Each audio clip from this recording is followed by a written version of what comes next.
आपका YouTube channel the study area में आपका बहुत बहुत स्वागत है। आज का वीडियो केवल क्लास 10th के लिए है।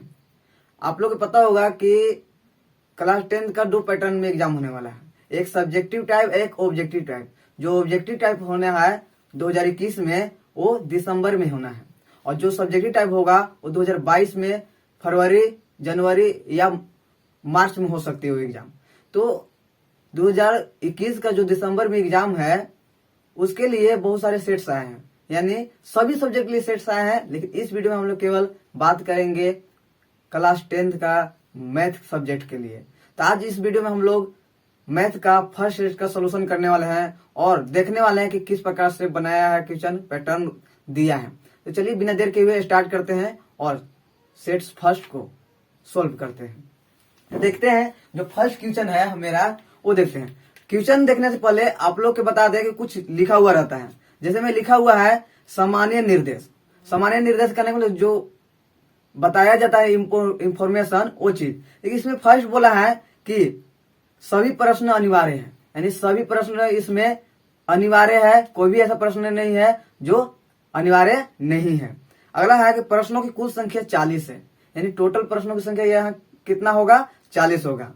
सेट फर्स्ट में प्रश्नों की संख्या 40 होगा। फिर बोला गया है कि प्रत्येक प्रश्न के लिए 1 अंक निर्धारित किया गया है, यानी प्रत्येक क्वेश्चन है वो 1 मार्क्स का है, 1 मार्क्स का है। क्लियर।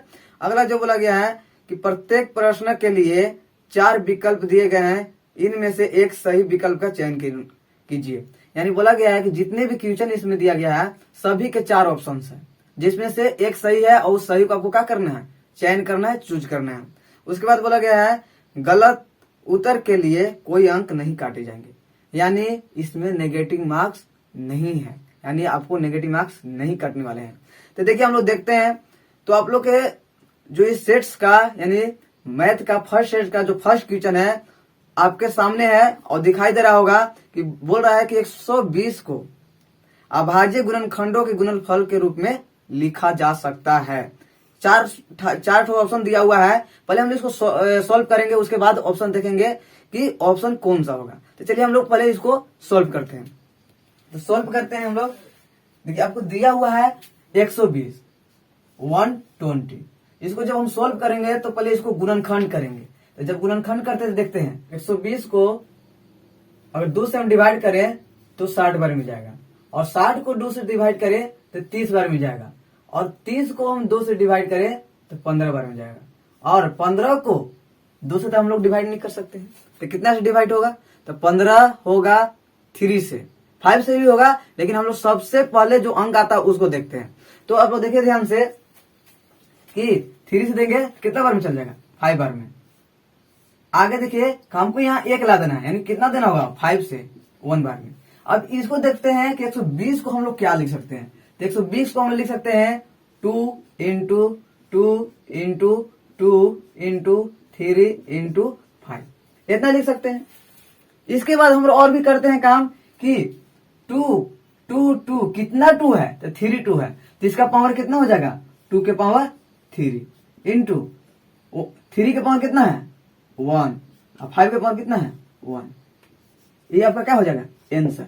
या तो आपका ए आंसर होगा या तो फिर ए आंसर होगा। तो हम लोग देखते हैं मोबाइल में, पीडीएफ में देखते हैं, उसके बाद कौन सा हो रहा है आंसर।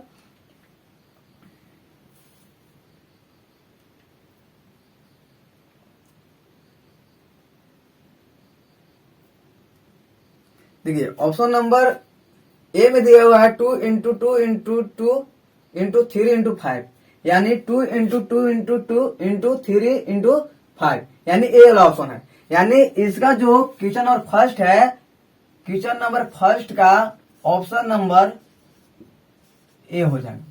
सुन रहे हैं बात। इसी प्रकार जो 4 और सेट है उसमें भी क्वेश्चन पूछे जाएंगे। क्लियर। तो उसमें आपको क्या कर लेना है, बना लेना। अगला जो क्वेश्चन है उसमें बोला गया है कि 2 अंक दिया हुआ है, एक का मान है 306 और दूसरा का मान है 657, और दोनों का एचसीएफ दिया हुआ है 9, और बोला गया है कि अगर एचसीएफ 9 है ये दोनों संख्या का, तो लघुत्तम ज्ञात कीजिए। लघुत्तम करने का मतलब एलसीएम। तो आपको एक फॉर्म बताया गया होगा, जैसे मैं इसको मिटा देते हैं, उसके बाद आगे बात करते हैं। आपको दो संख्या दिया हुआ है, एक संख्या 306 है और मान लीजिए जो बी वाला संख्या है वो कितना है 657 है। आई दोनों का जो HCF है वो दिया हुआ है 9 और आपको एक फॉर्म बताया गया होगा कि A into B is equal to HCF into LCM। ये चीज आप जहां भी पढ़े होंगे या हमसे पढ़े होंगे तभी या आप कहीं भी कोचिंग पढ़े होंगे तभी यह फॉर्म बताया गया होगा। तो हम लोग क्या करते हैं कि ये जो फॉर्मूला है इस फॉर्मूला में बस उस चीज को मान कर रख देते हैं। ए का मान आपको दिया हुआ है, बी का भी मान दिया हुआ है। अब HCF और LCM ये दोनों में से वो कोई दिया हुआ है तो नहीं निकल जाएगा। तो चलिए देखते हैं और निकालते हैं। देखिए आप लोग ध्यान से देखिए तो ए का मान कितना है 306 है, बी का मान कितना है तो 657 है, HCF का मान कितना है 9 है और LCM का मान नहीं दिया हुआ है, ज्ञात करना जिसको छोड़ देंगे। अब बताइए कि जब ये 9 गुना में है तो इधर आने के बाद क्या हो जाएगा भागम हो जाएगा। ये सिंपल था इक्वेशन का मेथड है। तो आप लोग देखते जाइए 306 into 657 is equal to LCM और 9 यहाँ गुना में है तो यहाँ क्या आ जाएगा भागा में। अब इसका क्या करना है कैलकुलेशन। तो कैलकुलेशन करने में तो टाइम लगेगा इसलिए ज्यादा बोरिंग फील करना नहीं है आप लोग के। इसको काटते हैं 9 तिया 27, 3 यहाँ चल जाए 9 चौका 36। अब हमको बस मल्टीपल कर देना है 657 का मल्टीपल 34 से। तो ये करते हैं तो हो जाएगा 7 चौका 28 का 8 हाथ में 2 20 और 2 22 24 और 2 26, 3 से करते हैं 21 15 2 17 18 1 19।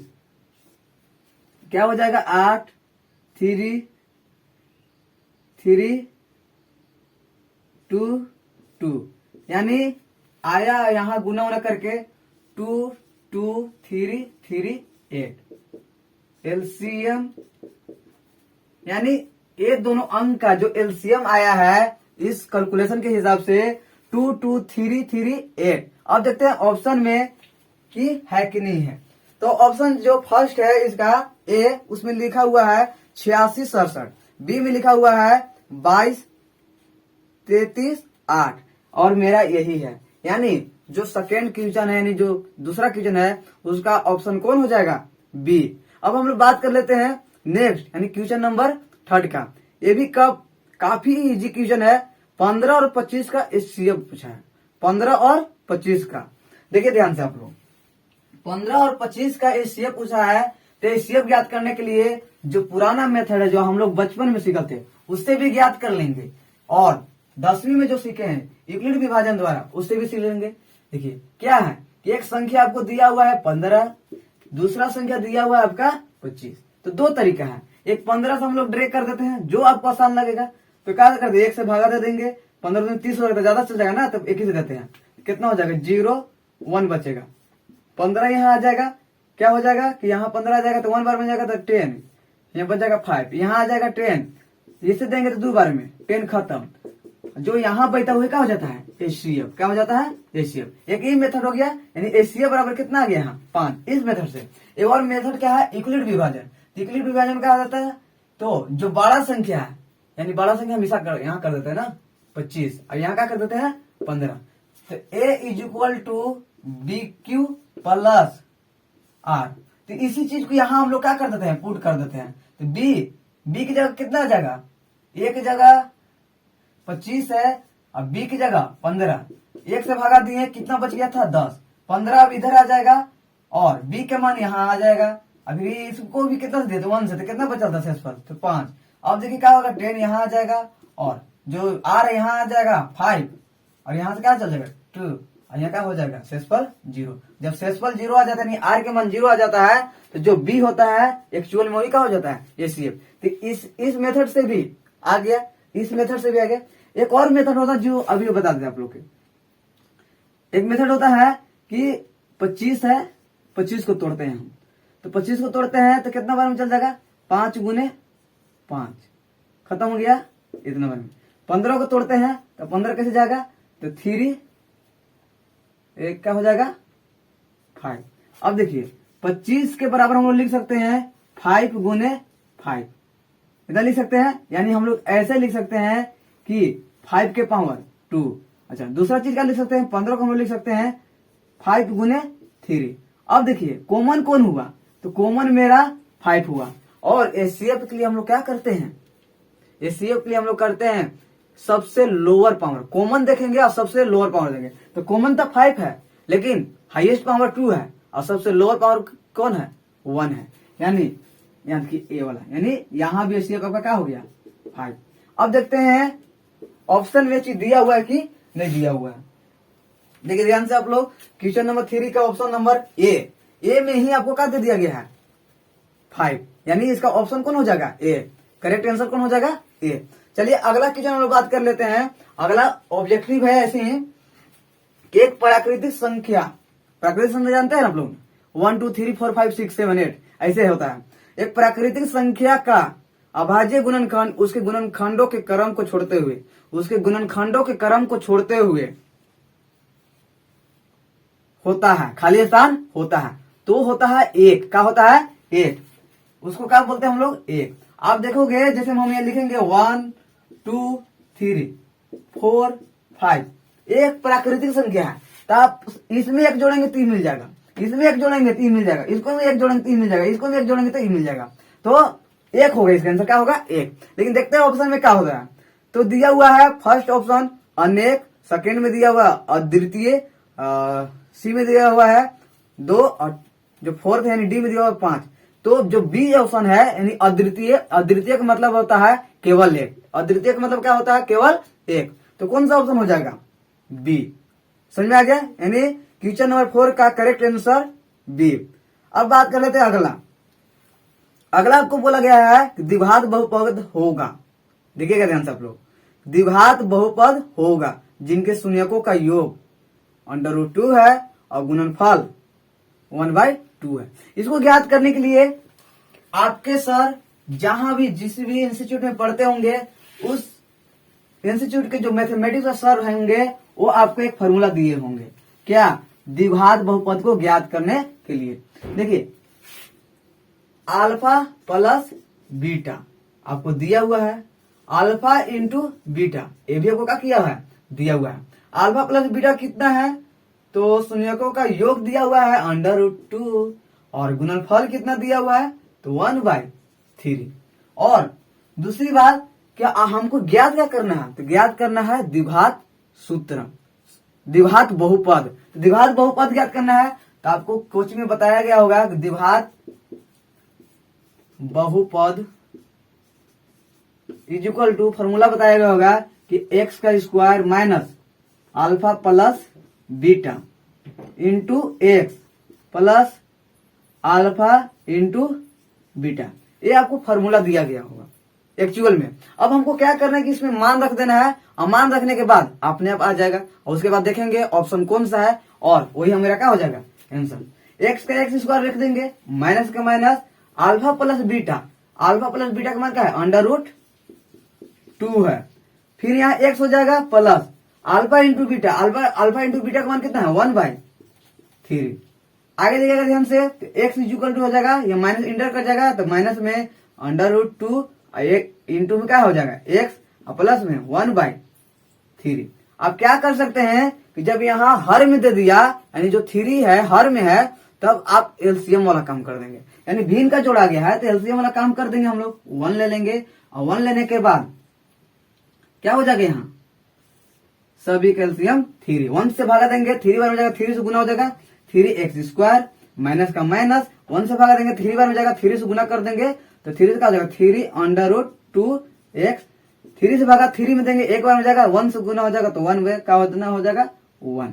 अब ये जो 3 है एक्चुअल में जो ये अभी लिख रहे हैं वो सभी 0 के बराबर होता है। तो बताइए जो 3 है यहाँ भागा में उधर जाएगा और 0 से गुना होगा तो क्या आ जाएगा 0 ही आएगा ना। तो क्या हो जाएगा 3 को इधर से क्या कर देते हैं इधर लाते हैं, वो क्या हो जाता है 0, यानी जो आपको यहाँ बचेगा 3x स्क्वायर माइनस 3 √2 प्लस में 1। देखते हैं इतना करने के बाद ऑप्शन मिलता है कि नहीं। देखिए देखते रहते हैं, फर्स्ट ऑप्शन आपका दिया हुआ ए में 3x square plus 3√2x plus 1, ये तो नहीं आया है, यहाँ माइनस था। बी में देखते हैं 3x² माइनस 3√2x प्लस 1, हाँ देखिए दिया हुआ है। अब बी ऑप्शन देखिए तो सेम आपको यही मिल रहा है, यानी क्वेश्चन नंबर 5 का ऑप्शन नंबर बी क्या है, करेक्ट है। समझ आ गया बात।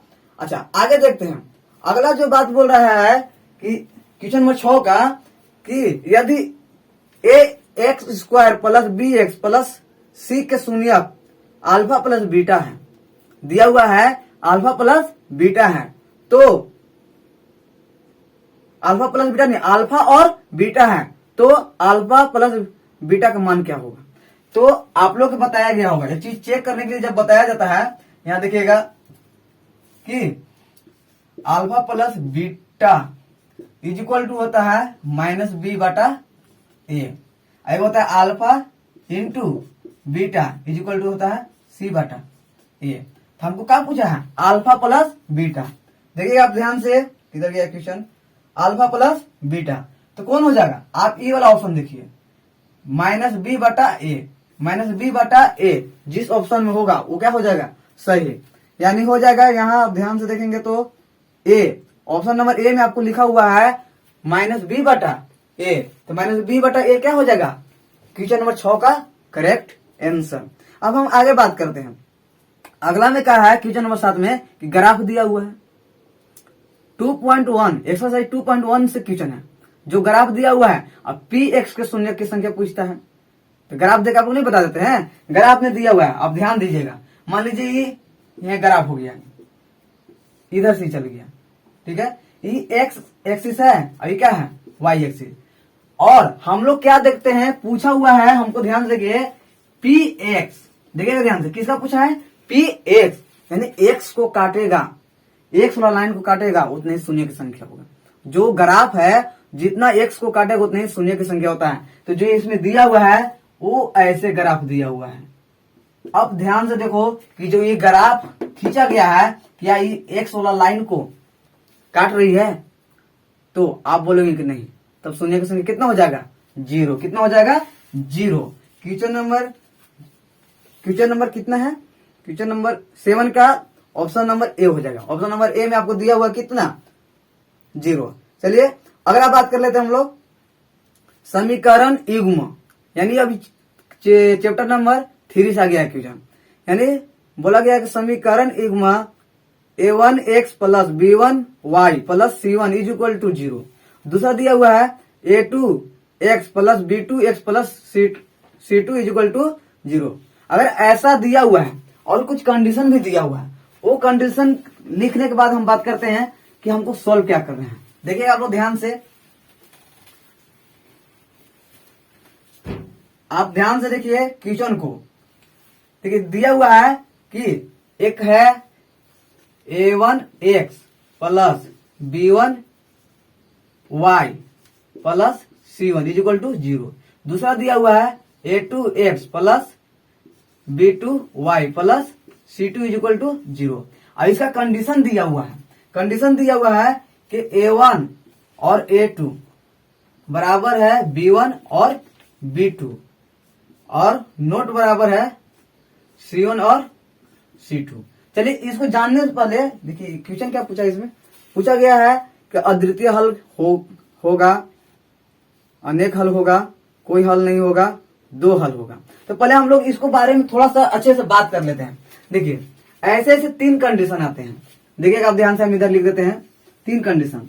फर्स्ट कंडीशन की बात करें तो a1 a2 not is equal to b1 b2। अगर ऐसा होगा तो क्या होगा, सबसे पहला बात कि जब ऐसा होगा तो जो रेखा होंगे वो इस प्रकार से प्रतिच्छेद करेंगे, 2 रेखा होंगे, ग्राफ होंगे, वो इस प्रकार से क्या करेंगे, प्रतिच्छेद करेंगे। अगर ऐसा बनेगा तो, अब ऐसा ग्राफ रहेगा तभी ऐसा होगा। तो इसमें जो फर्स्ट पॉइंट होगा कि एक दूसरे को क्रॉस कर रहे हैं, कहीं स्पर्श कर रहे हैं, यानी एक दूसरे के वो क्या है, साथ हैं, तो ये जो रेखाएं होंगे क्या होंगे, संगत होंगे। क्या होंगे, संगत होंगे। सेकेंड बात करेंगे कि इसका कितना हल होगा, सोचिएगा थोड़ा सा, कितना हल होगा, तो कितने बिंदु पे प्रतिच्छेद कर रहे हैं, एक बिंदु पर, तो इसका कितना हल हो जाएगा? एक हल। यानी इसको लिख सकते हैं एक हल, या दूसरे में बोला जाता है अद्वितीय हल। अद्वितीय हल। तीसरा हम लोग बात कर सकते हैं कि रेखाएं किसी एक बिंदु पर क्या करते हैं? प्रतिच्छेद करते हैं, यानी समांतर और समपाती नहीं होते हैं। दूसरा कंडीशन हम बात कर लेते हैं, इसको छोड़ देते हैं। अच्छा, दूसरा बात कर लेते हैं हम लोग। दूसरा में आ जाता है A1, जो ये चीज यहां दिया हुआ है, A1 A2 बराबर B1 B2 not is equal to C1 C2। जब ऐसा रहेगा तब क्या होगा? जब मान लीजिए ऐसा आ गया तब क्या होगा? ऐसा रहने पर क्या होता है ना, देखिएगा आप ध्यान से, क्या होता है कि जो रेखाएं होते हैं ऐसे बनते हैं, ऐसे। क्लियर? ऐसे कंडीशन होने पर रेखाएं क्या होते हैं? ऐसे बनते हैं। अब इसके में बात कर लें, बताइए कि ये जो रेखाएं हैं कहीं स्पर्श कर रहे हैं, कहीं साथ में है, नहीं है, तभी क्या हो जाएगा? असंगत। क्या हो जाएगा? असंगत। क्लियर? दूसरी बात करें कि इसका कितना हल होगा, तो बताइए कहीं प्रतिच्छेद कर रहे हैं एक दूसरे को? नहीं। तो कहीं प्रतिच्छेद नहीं कर रहे हैं तो एक भी हल नहीं होगा। यानी क्या होगा? कोई हल नहीं, कोई हल नहीं। तीसरा भी कंडीशन का बात कर लेते, ऐसे हमको ये वाला यानी कि है यहाँ पर, इसी का हमको बात करना था, लेकिन हम तीसरा भी बात कर लेते जाके आप लोगों को दिक्कत ना। तीसरा कंडीशन आता है A1 बटा A2 is equal to B1 बटा B2 is equal to C1 बटा C2। ऐसे जब हो जाता है तो जो दो रेखाएं हैं वो एक दूसरे के ऊपर हो जाता है, यानी एक दूसरे के ऊपर। जैसे में कि आपको मार्कर दिख रहा है, ए वाला मार्कर इसके ऊपर, ऐसे फिगर बन जाते हैं ऐसे। तब क्या होता है?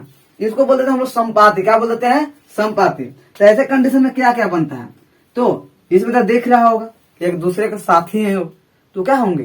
ये रेखाएं संगत होंगे। क्लियर? संगत होंगे। दूसरी बात कि इसमें कितना हल होगा, तो आप देखो ना, कितना जगह प्रतिच्छेद किया, कितने जगह स्पर्श किया, कोई पता है? नहीं। यानी बहुत सारे इसका हल होगा। यानी हम बोल सकते हैं कि इसका हल अपरिमित रूप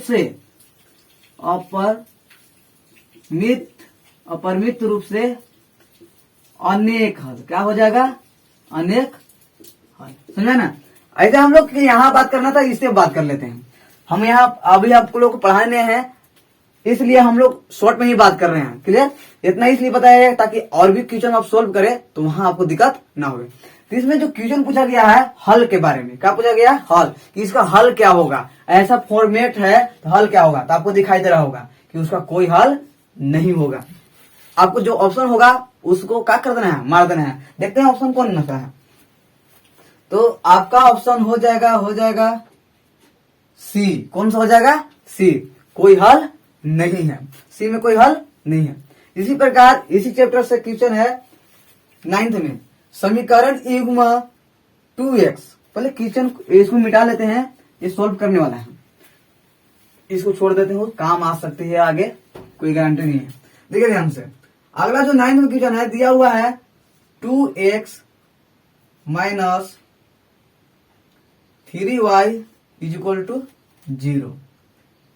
अगला दिया हुआ है 3x प्लस में 4y प्लस में 20 इज इक्वल टू 0। मान लीजिए A1 है तो A1 का मान कितना हो जाएगा? 2। B1 का मान कितना है? -3।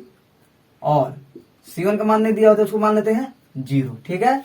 अच्छा, A2 का मान कितना है? A2 का मान कितना है? 3 है। B2 का मान कितना है? 4 है।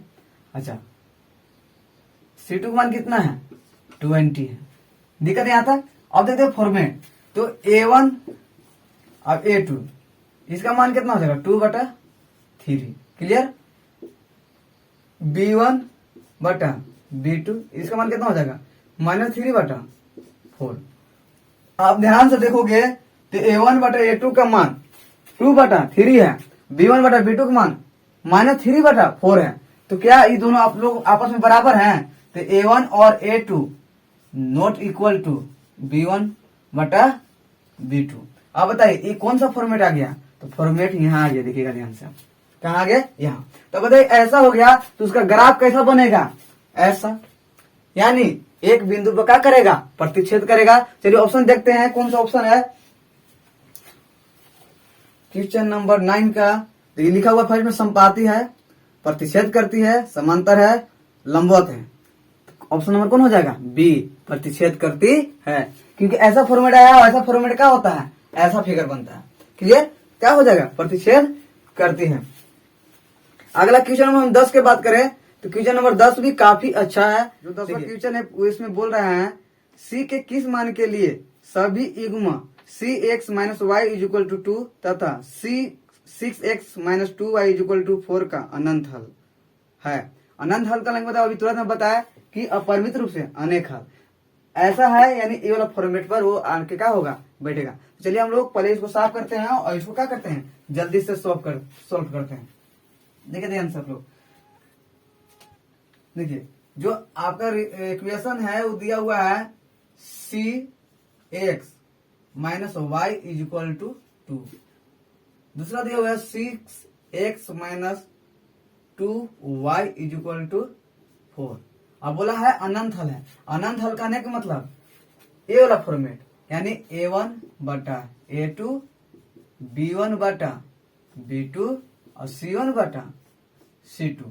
अब ध्यान से देखो तो a1 का मान कितना है, यहाँ c है, c रख देते हैं। a2 का मान कितना है, 6 है, बराबर का बराबर। अच्छा b1 के मान कितना दिया हुआ है, b1 का मान दिया हुआ है -1। अच्छा b2 का मान दिया हुआ है -2। अच्छा c1 का मान कितना दिया हुआ है 2, इसका मान कितना दिया हुआ है 4। थोड़ा सा रुको तो लग रहा है। देखिए ध्यान से आप, इतना मान रखने के बाद क्या करेंगे हम लोग कि ये वाला दो टर्म ले लेंगे या फिर इसको ले लेंगे। तो हम लोग इसको ले लेते हैं तो c बटा 6 हो जाएगा और माइनस माइनस प्लस हो जाएगा यहाँ, तो 1 बाई कितना हो जाएगा 2 हो जाएगा। या आप इसको भी ले सकते हो, कोई फर्क पड़ने वाला नहीं है। तो क्या कर देंगे, चलिए इसको भी लेकर दिखा देते हैं। c बटा 6 बराबर 2 बटा 4। अब इसको उधर जाएगा तो गुना हो जाएगा, यानी 6 बटा कितना हो जाएगा 2। इधर करते हैं तो 6 इक्वल टू 2 गुने 6 बटा 4। अच्छा अब इसका कैलकुलेशन करते हैं, यहाँ 3 हो जाएगा, यानी c का मान कितना गया 3। इधर से भी कैलकुलेशन करेंगे तो 2 दूनी 4 और 2 तिया 6, यानी यहाँ भी कितना मान आ गया c के, यानी जो c का मान होगा कितना होगा 3 होगा। ऑप्शन आप देखिए, अगर 3 है तो आंसर क्या हो जाएगा, वही हो जाएगा। तो इसका ऑप्शन ए में ही का दिया हुआ है 3, यानी क्वेश्चन नंबर 10 का option number C, sorry option number A. Clear. अब हम बात कर लेते हैं क्वेश्चन नंबर 11। इसमें आपको हल करना है और x और y का मान ज्ञात करना है। तो चलिए इसको भी हम लोग ज्ञात करते हैं। इसको हम इसलिए नहीं मिटा रहे हैं क्या है कि कहीं हम लोग यूज आ सकता है आगे इस प्रकार के क्वेश्चन में, इसलिए मिटा नहीं रहे हैं। अगला जो क्वेश्चन है जिसको हमको हल करना है, लिखा हुआ है 2x minus Y is equal to 5। अगला जो क्वेश्चन है, अगला equation 3x plus 2y is equal to 4। इसमें आपको क्या करना है कि x और y का मान ज्ञात करना है। तो हम लोग विलोपन विधि से बनाते हैं, और विलोपन विधि से बनाने के लिए हमको कोई एक टर्म क्या होना चाहिए, बराबर होना चाहिए। तो इसमें तो बराबर नहीं है, तो इसमें हम लोग क्या कर देते हैं 2 से गुना कर देते हैं। तो दोनों 2 से गुना करेंगे तो a हो जाएगा, यानी अगला स्टेप में है यहाँ हम काम करते हैं। तो 4x माइनस 2y बराबर में कितना हो जाएगा 10। ये 10 का 10 लिख देते हैं। 3x प्लस में 2y इज इक्वल टू 4 और जोड़ देते हैं। जोड़ने में कुछ करते नहीं है तो जुड़ जाएगा तो 7x हो जाएगा। ये क्या हो जाएगा खत्म, और कितना हो जाएगा 14। 7 दूनी 14, यानी x का मान कितना आ गया 2। x का मान कितना आ गया 2। अच्छा x का मान 2 आ गया तो इसको हम कहीं रख देते हैं वो में, तो रखते हैं यहाँ x का मान इसमें रख देते हैं जो इक्वेशन था, तो यहाँ रखते हैं। तो 2x minus Y is equal to 5। x के मान कितना है 2 minus Y is equal to 5। 4 हो जाएगा minus Y is equal to 5 minus Y is equal to 5 minus कितना हो जाएगा 4 minus Y is equal to 1, यानी Y is equal to minus में 1, यानी जो आंसर होगा एक्स और वाई का मान पूछा है, तो जो आंसर होगा एक्स का मान 2 है और वाई के मान माइनस में 1 है। अब देखिए ध्यान से, कौन सा ऑप्शन नंबर ए आ गया, यानी 11 का ऑप्शन कौन हो जाएगा, ए। आगे हम लोग बात करते हैं जो तीसरा चैप्टर से ही क्वेश्चन है, यानी इस सबको क्या पता चला कि तीसरा चैप्टर से बहुत सारा क्वेश्चन पूछा जा रहा है ऑब्जेक्टिव पे, यानी तीसरा चैप्टर आपको अच्छा से पढ़ लेना चाहिए, उससे जो रिलेटेड कॉन्सेप्ट है उसको क्लियर कर लेना चाहिए अभी से ही। देखिए अगला जो क्वेश्चन है 12 में बोला है वह रैखिक समीकरण युग्म जिसका कोई हल नहीं होता वो क्या कहलाता है, जिसका कोई हल नहीं होता, किधर गया, जिसका कोई हल नहीं होता है वो क्या कहलाता है, तो वो क्या कहलाता है, असंगत कहलाता है। क्या कहलाता है, असंगत। देखते हैं ऑप्शन में होगा तो सही बात है, तो आगे देखते हैं। लिखा हुआ है संगत, फिर लिखा हुआ है असंगत, फिर लिखा हुआ है संपाती, और जो डी में लिखा हुआ है इनमें से कोई नहीं, तो आपका ऑप्शन नंबर कौन हो जाएगा, बी। क्या हो जाएगा, बी। अगला हम लोग बात करते हैं क्वेश्चन नंबर 13। इसमें भी काफी इजी है और एक्स और वाई का मान ज्ञात करना है। समीकरण युग्म X plus Y is equal to 9 और X minus Y is equal to 1, ये दोनों इक्वेशन को जोड़ देंगे तो क्या हो जाएगा, मेरा मान निकल जाएगा। देखिए आप ध्यान से, X plus Y is equal to 9, X minus Y is equal to कितना है, किधर गया, 1। इसको जोड़ते हैं तो 2x हो जाएगा, ये दोनों खत्म हो जाएगा, यहाँ कितना हो जाएगा 10, ऐसे कर देंगे तो 5 चल जाएगा, एक्स के मान कितना आ गया 5। अच्छा इसको हम रख देते कहीं, इसमें रखते हैं, ये एक्स का मान आ गया, तो X plus Y is equal to 9 था, एक्स का मान 5 हो जाएगा, वाई के मान निकालेंगे कितना हो जाएगा, Y is equal to 9 minus 5, यानी वाई इज इक्वल कितना आ जाएगा 4, यानी एक्स के मान 5 और वाई के मान 4, यानी 5 4 5 4 कहाँ है क्वेश्चन, देखिए आप ध्यान से, 5 4 है आपका option number C. Option number कौन सा है, सी, यानी क्वेश्चन नंबर 13 का आंसर कौन हो जाएगा, ऑप्शन सी। आगे हम लोग बात करते हैं निम्नलिखित में से कौन सा द्विघात समीकरण है, यानी अब आप इंटर किए हैं चैप्टर नंबर 4 में, जो आपका 4.1 में क्वेश्चन पूछा है कि द्विघात निम्न में से कौन द्विघात समीकरण, उसका कैलकुलेशन करना होता है और द्विघात समीकरण ज्ञात करना है। तो द्विघात समीकरण के लिए आपको सबसे पहले क्या उसका फॉर्मेट पता करना चाहिए कि किस रूप में होगा, तो हम उसको क्या बोलेंगे, द्विघात समीकरण बोलेंगे। ठीक, चलिए लिखते हैं ना। तो देखिए जो द्विघात समीकरण का फॉर्म है देख लेते हैं, यहां द्विघात समीकरण का जो फॉर्मेट है a x square plus b x plus c is equal to 0। अगर ऐसा फॉर्मेट है तो द्विघात समीकरण होगा, ऐसा फॉर्मेट नहीं है तो द्विघात समीकरण नहीं होगा। तो हम लोग बात कर लेते हैं, ऐसे इसमें 4 दिया हुआ है, चारों को हमको क्या करना होगा। तो चलिए हम लोग चारों को बारी बारी सोल्व करते हैं और देखते हैं कि कौन सा इक्वेशन द्विघात इक्वेशन है, द्विघात समीकरण है। तो जो फर्स्ट है, फर्स्ट में आपका है यानी ए में ध्यान दीजिएगा आप, x into x minus 3 is equal to X square minus 7।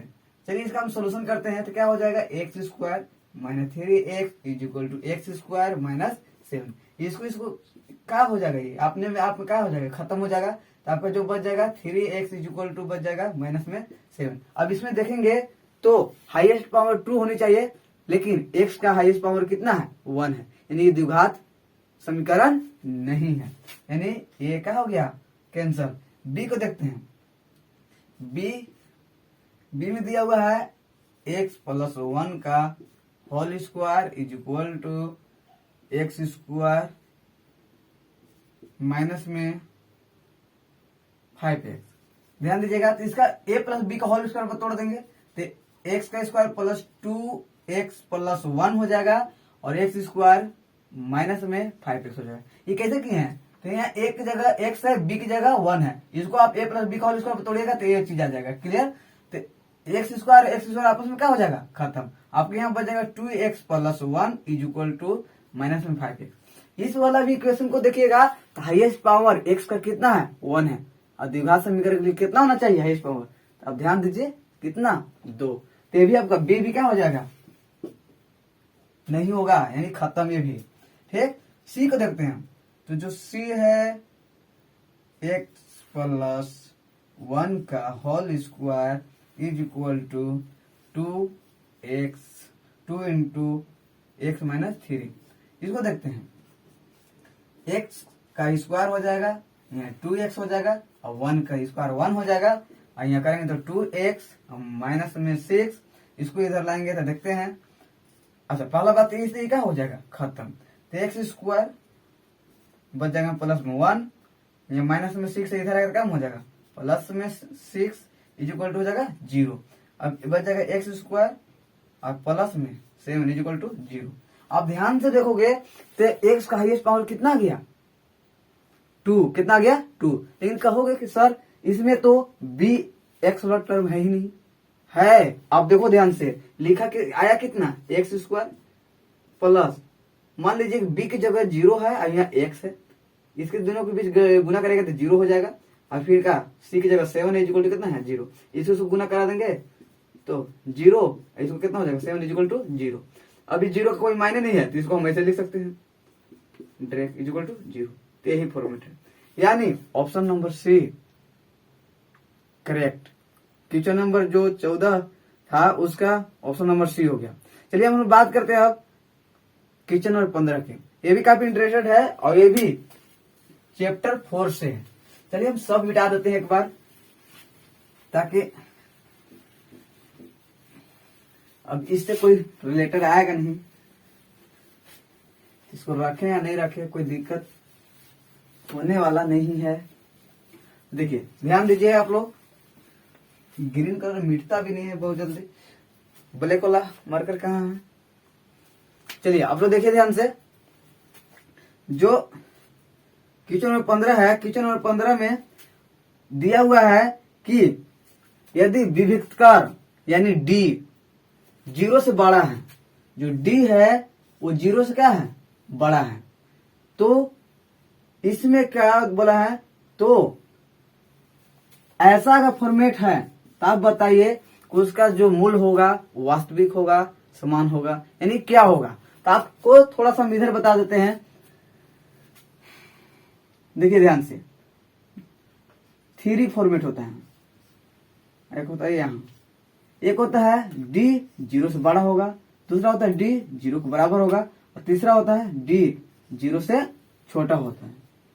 ऐसा अगर होगा, ऐसा फॉर्मेट होगा, यानी जो डी है 0 से बड़ा होगा, डी का मान यानी विभक्तकार 0 से बड़ा हो जाएगा, तो जो मूल होंगे वो वास्तविक होंगे और भिन्न होंगे। भिन्न कहने का मतलब अलग अलग होंगे, ठीक। अच्छा, डी का मान 0 हो जाए, डी का मान क्या हो जाए, 0, तो क्या हो जाएगा, डी का मान 0 हो जाएगा, तो जो मूल होंगे एक समान होंगे, वास्तविक भी होंगे और दोनों का होंगे समान होंगे, यानी बराबर होंगे, अलग अलग नहीं होंगे। वास्तविक भी होंगे, मूल वास्तविक भी होंगे, और दूसरी बात समान भी होंगे। और ऐसा फॉर्मेट आएगा तो वास्तविक मूल नहीं होगा, यानी यहां लिख देंगे वास्तविक मूल नहीं। तो आप देखिए ध्यान से कि जो फॉर्मेट दिया हुआ है यहाँ, कौन सा दिया हुआ है, ये वाला, तो क्या होगा, वास्तविक मूल और भिन्न भी होगा। तो ऑप्शन देखते हैं हम ना, 15 का ऑप्शन देखते हैं, लिखा हुआ है ऑप्शन नंबर फर्स्ट में वास्तविक और भिन्न, बी में लिखा हुआ है वास्तविक और समान, सी में लिखा हुआ है वास्तविक नहीं, डी में लिखा हुआ है इनमें से कोई नहीं। तो ऑप्शन नंबर कौन हो जाएगा, ए हो जाएगा। क्लियर। तो ऑप्शन नंबर ए आपको क्या कर देना है, मार देना है। अब बात करते हैं क्वेश्चन नंबर 16 का। तो क्वेश्चन नंबर 16 है, दिया हुआ है इक्वेशन, द्विघात समीकरण दिया हुआ है, मूल ज्ञात करना है। यानी दिया हुआ है आपका एक्स स्क्वायर प्लस में 1 प्लस में एक्स है, सॉरी -1 इज इक्वल टू 0। इसको आप गुणनखंड विधि द्वारा मूल ज्ञात कर सकते हैं इजीली, और भी दूसरे तरीके से ज्ञात कर सकते हैं, लेकिन गुणनखंड विधि से ज्ञात करने के प्रयास करते हैं। फर्स्ट इंटू लास्ट करेंगे तो कितना हो जाएगा, 1। लास्ट में यहाँ कितना लाना है, 1 ही लाना है। देखते हैं थोड़ा सा मूलों की प्रकृति क्या होगी। मूलों की प्रकृति क्या होगी। थोड़ा सा रुकिए बात यहाँ पे आया है, पूछा कि मूलों की प्रकृति क्या होगी। क्वेश्चन ध्यान से हम नहीं देखे हैं, तो प्रकृति ज्ञात करने के लिए हमको डी ज्ञात करना होगा। क्या ज्ञात करना होगा, डी। तो देखिए डी ज्ञात करने के लिए हमको देखिए ए का मान कितना दिया हुआ है 1, बी का मान कितना दिया हुआ है 1, सी का मान कितना दिया हुआ है माइनस में 1। अच्छा, डी ज्ञात करने के लिए हम लोग को फॉर्मूला क्या होता है, तो बी स्क्वायर माइनस 4ac। तो d is equal to b का मान कितना है 1, तो 1 का स्क्वायर हो जाएगा। दिक्कत। अच्छा, 4 माइनस में 4 इंटू ए कितना है 1 है, सी कितना है माइनस 1 है। Clear. D is equal to 1 का स्क्वायर 1 हो जाएगा, माइनस मैंने प्लस है 4 के 4, यानी प्लस में कितना हो जाएगा 4, यानी कितना हो जाएगा 5। यानी डी का मान कितना आ गया 5, यानी जो डी है 0 से क्या है बड़ा है। और ऐसा फॉर्मेट आ गया, ठीक है, ऐसा फॉर्मेट, तो जो उसका मूल का जो प्रकृति कैसा होगा, वास्तविक और भिन्न। तो देखते हैं ऑप्शन नंबर, वास्तविक तथा समान, वास्तविक तथा असमान, समान, वास्तविक नहीं। तो यानी लिखा हुआ है यहाँ बी, सॉरी हाँ बी, इसका ऑप्शन नंबर कौन हो जाएगा बी, वास्तविक तथा असमान। यानी वास्तविक तो होगा लेकिन एक समान नहीं होगा, असमान होगा। क्लियर। यानी ऑप्शन नंबर कौन हो जाएगा बी। अगला बात कर लेते हैं हम लोग 17 का। तो 17 में आपको दिया हुआ है ए एक्स का square plus b x plus c is equal to 0 है।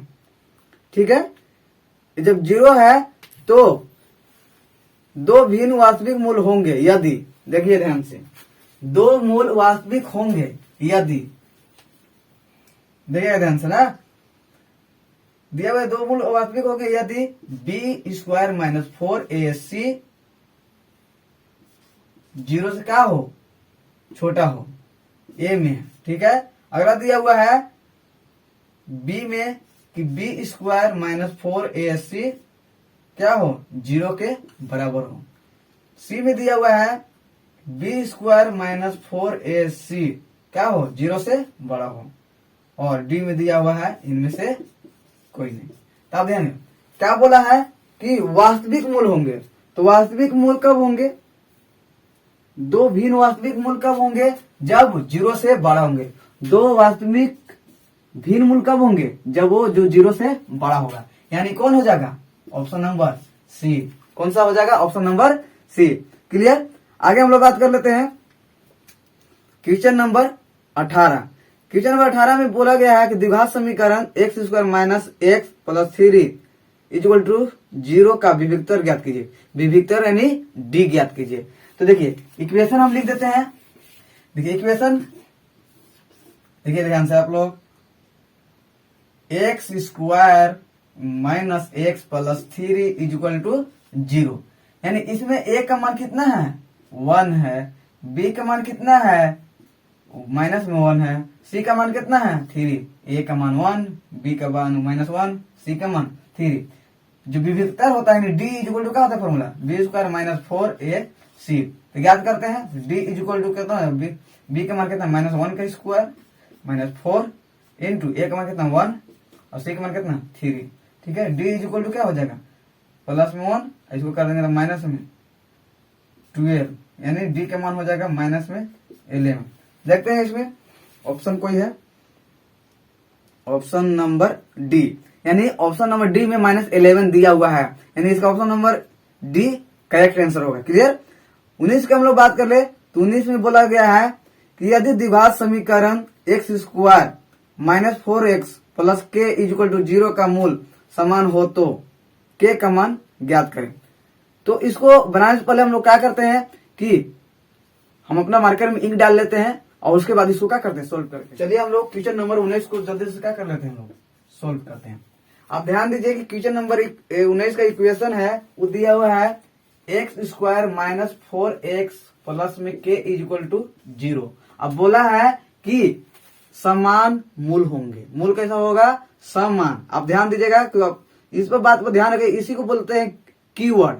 कीवर्ड आप पकड़ लिए तो हो जाएगा। ये क्या बोला जा रहा है, मूल समान होगा। तो मूल समान कब होगा, अभी तुरंत हम इधर लिखल थे कि जब डी का मान 0 के बराबर होगा तब होगा। ये बात अभी तुरंत बताए थे। तो चलिए देखिए ध्यान से, आप ऐसा कंडीशन हो गया तो आप देखिए डी के फॉर्मूला लगाएंगे तो डी इक्वल टू क्या होता है B square minus 4ac। D का मान कितना आ जाएगा यहाँ 0 बोल दिया कंडीशन में। बी की जगह कितना है -4 है, तो -4 का क्या कर देंगे होल स्क्वायर, -4 इंटू ए की जगह कितना है 1 रख देंगे। सी की जगह कितना है के है, कितना है के, 0 इज इक्वल टू 16 -4 के हो जाएगा। अच्छा अब इधर आएगा ये तो प्लस में, इधर आएगा तो क्या हो जाएगा माइनस में, 16 इज इक्वल टू माइनस में 4 के। अभी माइनस माइनस क्या हो जाएगा प्लस, और ये 4 से इस 4 से क्या हो जाएगा खत्म। यानी जो के का मान आएगा वो कितना आ जाएगा 4, क्या आ जाएगा 4। यानी ऑप्शन देखते हैं कौन हो जाएगा के का मान 4, यानी ऑप्शन नंबर आपका कौन हो जाएगा ए, क्या हो जाएगा ए। क्लियर। अब हम लोग बात करते हैं 20, क्वेश्चन नंबर 20। इसमें बोला कि द्विघात समीकरण x square minus 5x plus 6 का 6 इज इक्वल टू, तो मूल ज्ञात करें, यही बोला गया है। तो मूल ज्ञात करना है, यानी आप देखिए ध्यान से दिया हुआ है x square minus 5x plus 6 is equal to 0। आप ध्यान दीजिए, इसका मूल ज्ञात करना है। तो फर्स्ट इंटू लास्ट करते हैं, तो फर्स्ट इंटू लास्ट करेंगे तो कितना हो जाएगा 6 हो जाएगा। 6 होगा ना, फर्स्ट इंटू लास्ट करेंगे। इसको ऐसे तोड़ेंगे, जिसको जोड़ने या घटाने में कितना चाहिए 5, तो दूसरे कर देंगे द्वितीय 4, इसको जोड़ देंगे तो 5 आ जाएगा। तो क्या हो जाएगा, इसको अगला स्टेप करेंगे तो एक्स स्क्वायर माइनस में 3x और माइनस में 2x, दोनों को जोड़ेंगे कितना हो जाएगा 5x हो जाएगा, और प्लस में 6, ये दोनों के गुना भी करेंगे तो प्लस में क्या हो जाएगा 6 हो जाएगा इक्वल टू 0। अगला एक्स स्क्वायर कॉमन करते हैं, क्या कर लेते हैं कॉमन, तो कॉमन हो जाएगा, इसमें भी x है इसमें भी x है, तो कॉमन हो जाएगा, क्या बच जाएगा x, या क्या बच जाएगा 3। अब हम बताए हैं फर्स्ट टू लास्ट का एक वीडियो बनाया है, अगर आप देखे नहीं है तो आप वहां जाकर देख सकते हैं। वीडियो आपको डिस्क्रिप्शन में, वीडियो का लिंक डिस्क्रिप्शन में मिल जाएगा।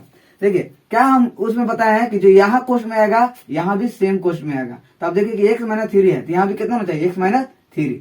तो सोचिए कि यहाँ से क्या निकालेगा, तो यहाँ तो इसमें तो x है लेकिन इसमें x नहीं है, लेकिन इसमें भी 2 है, इसमें भी क्या है 2 है।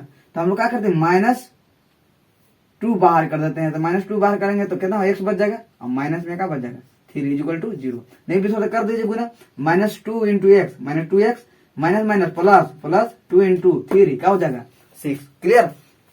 अब देखिए अभी दोनों को हम लोग कॉमन कर देते हैं, यानी x माइनस 3 को एक जगह कर देते हैं, जो बचा x और माइनस में 2 इक्वल टू क्या हो जाएगा 0।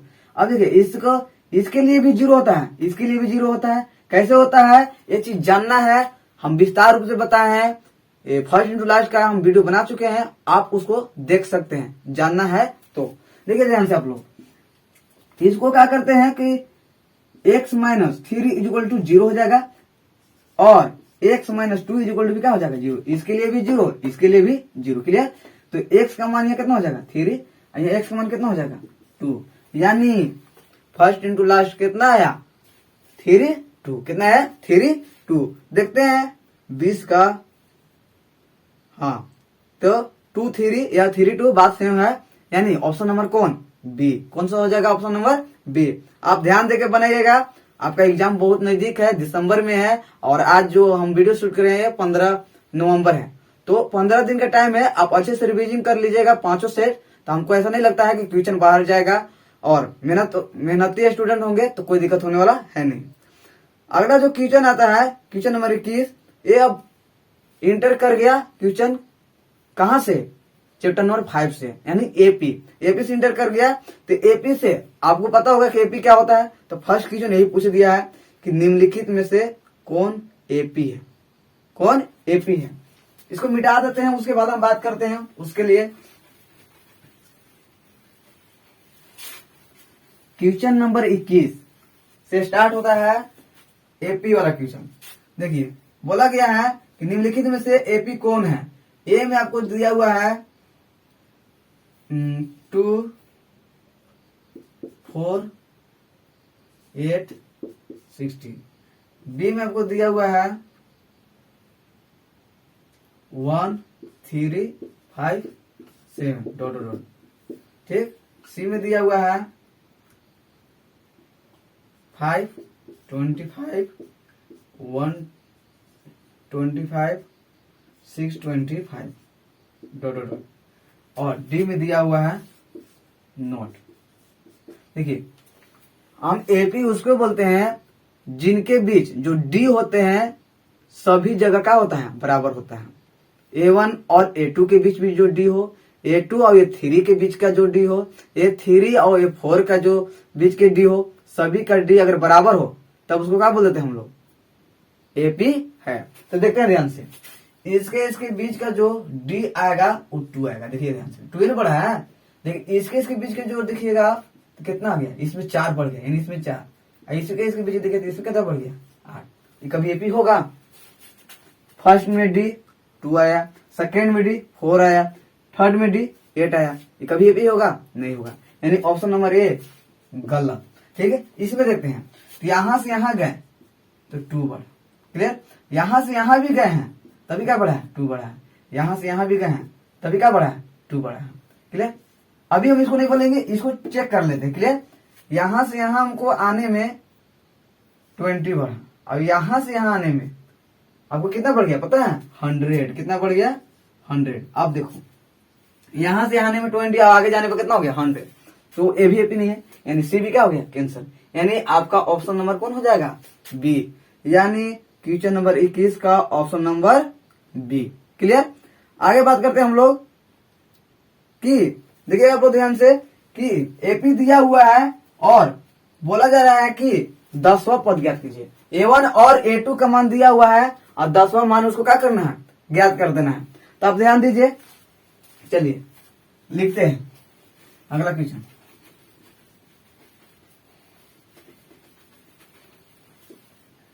देखते हैं अगला, एपी आपका दिया हुआ है, एपी दिया हुआ है आपका, किधर गया, 2, 7, 12 और दिया हुआ है इधर।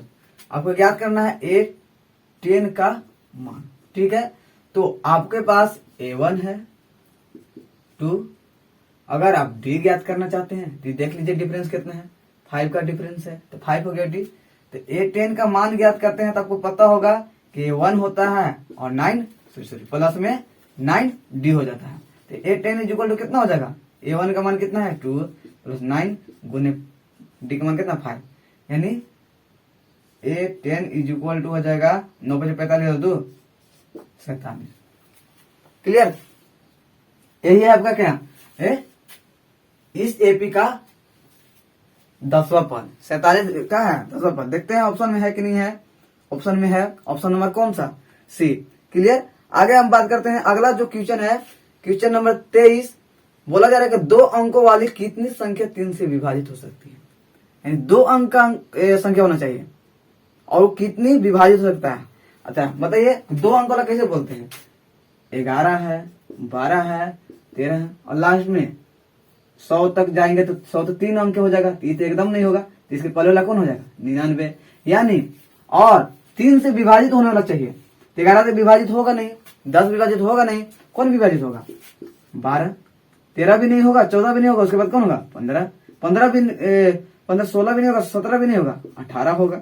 ऐसे ऐसे कहां तक जा सकता है, 99 तक जा सकता है। यानी A1 का मान कितना हो गया यहाँ 12, A2 का मान कितना हो गया, A2 का मान आपका हो गया 15। इस प्रकार देखिएगा तो जो D का मान हो जाएगा कितना 3। और क्या बोला है कि कितना हो सकता है, यानी n का संख्या पूछा है। आपको एक चीज और दिया हुआ, लास्ट का टर्म दे दिया, यानी क्या दे दिया है, n का मान दे दिया है 99 और n का मान पूछ रहा है। तो n का मान पूछ रहा है तो आपको फॉर्मूला अच्छा से पता होगा कि क्या होता है। तो an इक्वल टू फॉर्मूला होता है an equal to A1 plus n minus 1 into d. तो A1 का मान कितना है 99, A1 का मान कितना है 12, n का निकालना है, इसको पता नहीं है, d कितना है 3, ठीक है। 99 इसको इधर कर देते 99 माइनस में 12 बच जाएगा 3n माइनस 3, क्लियर। इसको घटाते हैं, घटाने के बाद क्या हो जाएगा 7, 8, ये आएगा तो प्लस में आ जाएगा इधर, इक्वल टू 3n, ये हो जाएगा तो 90 हो जाएगा, कितना हो जाएगा 90 इक्वल टू 3n, क्लियर। अब n का मान ज्ञात करेंगे तो 90 बटा में कितना हो जाएगा 3, यानी कितना 3 3 की 9, यानी n इक्वल टू कितना आ गया 30, यानी n का मान कितना आ गया 30। तो देखते हैं इसमें ऑप्शन में 30 दिया होगा तो सही होगा, यहाँ दिया हुआ है ऑप्शन नंबर बी। तो यानी क्या हो जाएगा, इसका आंसर ऑप्शन डी हो जाएगा। अगला जो क्वेश्चन है योग से है। क्या से है, योग से। बोला गया है कि 0 से 50 के बीच जितने भी विषम संख्या आते हैं, विषम संख्या मतलब जो 2 से भाग नहीं रखते हैं, उसका योग कितना होगा। तो उसका योग ज्ञात करने के लिए हम लोग के क्या याद होना चाहिए, पहले फॉर्मूला याद होना चाहिए कि योग वाला फॉर्मूला क्या होता है। देखिए ध्यान से, तो पहले लिखेंगे विषम कौन होता है, तो 1 होता है, 3 होता है, 5 होता है, और जाते जाते जाते लास्ट में 49 भी होता है। ठीक है, तो इस सभी का पूछ दिया है, योग पूछ दिया है, तो ये 1 हो जाएगा। क्लियर, A1 का मान 1। और बात कर ले डी का, तो डी कितना हो जाएगा, डी हो जाएगा 2। और इसमें और क्या खोजेगा, तो खोज जाएगा इसमें एन का मान। तो पहले हमको क्या करना होगा, एन ज्ञात करना होगा। क्या ज्ञात करना होगा, एन,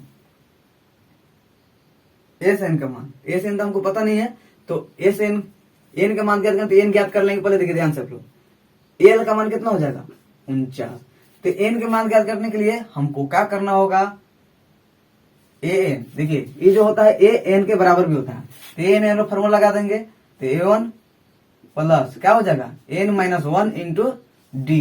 तो A1 का कितना है, 49 है, इज इक्वल टू 1 है प्लस, इसको पता नहीं है, यानी ये कितना हो जाएगा 2। क्लियर, यानी इधर आएगा तो कितना हो जाएगा 49 - 1 इज इक्वल टू 2n-2। ये कितना हो जाएगा, घट के 48। ये आएगा तो प्लस में 2 हो जाएगा इज इक्वल टू 2n। ये कितना हो जाएगा 50 इज इक्वल टू 2n। इसे क्या हो जाएगा, घट जाएगा, यानी n का मान कितना हो जाएगा 25 हो जाएगा। कितना हो जाएगा 25, n का मान 25 आ गया। क्लियर, जो एस एन का फॉर्मूला होता है वो क्या होता है, तो n/2 होता है, देखिएगा ध्यान से, और 2a plus n-1 into D होता है। अब ध्यान से देखिएगा, तो यही होता है। और देखते हैं ध्यान से, तो ज्ञात करते हैं क्या हो जाएगा, n/2। तो n का मान कितना है 25, 25 बटा कितना हो जाएगा 2 इंटू 1 हो जाएगा, ये का मान 1 है, प्लस में ये कितना हो जाएगा, तो 25 माइनस 1 हो जाएगा, n का मान 25 आया है, इंटू 2 हो जाएगा। आगे काम करेंगे, s n is equal to 25/2, यहाँ हो जाएगा 2, और यहाँ हो जाएगा 24, 24 दूना 48। ठीक है, अच्छा s n is equal to कितना हो जाएगा, आगे हो जाएगा 25/2, इसको जोड़ देंगे तो कितना हो जाएगा 50, इसको कर देंगे 25 बार में। क्लियर, अच्छा s n is equal to कितना हो जाएगा 50, यानी कितना हो गया, योग 50। देखते हैं ऑप्शन में है कि नहीं है। तो ऑप्शन में हमको तो नहीं लग रहा है, ऑप्शन इसमें नहीं है, तो ऑप्शन नंबर कौन सा हो जाएगा, डी। कौन सा हो जाएगा, डी, जो दिया हुआ कि इनमें से कोई नहीं है। लेकिन हमारे हिसाब से तो गलत लग रहा है। क्यों, क्योंकि एक 49 है और सभी के योग 85 होगा। एक कहीं कहीं हमको फॉर्मूला में ही मिस्टेक थोड़ा सा कहाँ किए थे, आप ध्यान दीजिएगा। तो यहाँ हम लोग ऐड कर दिए इसको, एक्चुअली में क्या कर दिए ऐड, लेकिन यहाँ क्या है मल्टीपल है। अब मल्टीपल करेंगे तो 25 × 25 करेंगे तो क्या हो जाता है 625। और देखते हैं ऑप्शन अब क्या होता है। ऑप्शन आपका हो जाएगा, देखते हैं इधर है, हाँ सी में आपको 625 है, यानी क्वेश्चन नंबर 24 का ऑप्शन नंबर क्या हो जाएगा, सी इज द करेक्ट। क्लियर, थोड़ा थोड़ा कहीं कहीं मिस्टेक हो जाती है, उसके लिए टेंशन नहीं लेना है। चलिए आगे हम बात करते हैं, जो क्वेश्चन नंबर 25 है वो भी बात करेंगे। लिखा हुआ है सभी विरित होते हैं, तो सभी विरित क्या होते हैं आप लोगों को पता होगा, समरूप होते हैं। क्या होते हैं, समरूप, यानी ऑप्शन नंबर बी। अब क्वेश्चन नंबर जो 26 है वो सभी को पता है कि उसका आंसर क्या है, उसका आंसर 2 सेंटीमीटर आता है सभी को, लेकिन हम लोग क्या करेंगे, ज्ञात करेंगे। क्लियर, तो मिटा लेते हैं, उसके बाद क्या कर लेते हैं, ज्ञात करते हैं।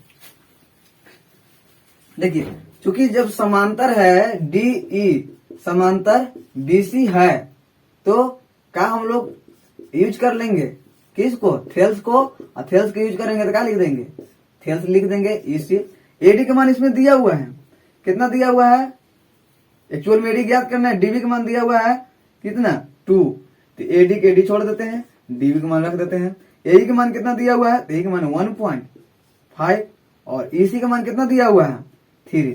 तो AD को छोड़ देते हैं यहीं, इसको ले जाते हैं उधर, तो 1.5 इंटू कितना हो जाएगा 2, ये कितना हो जाएगा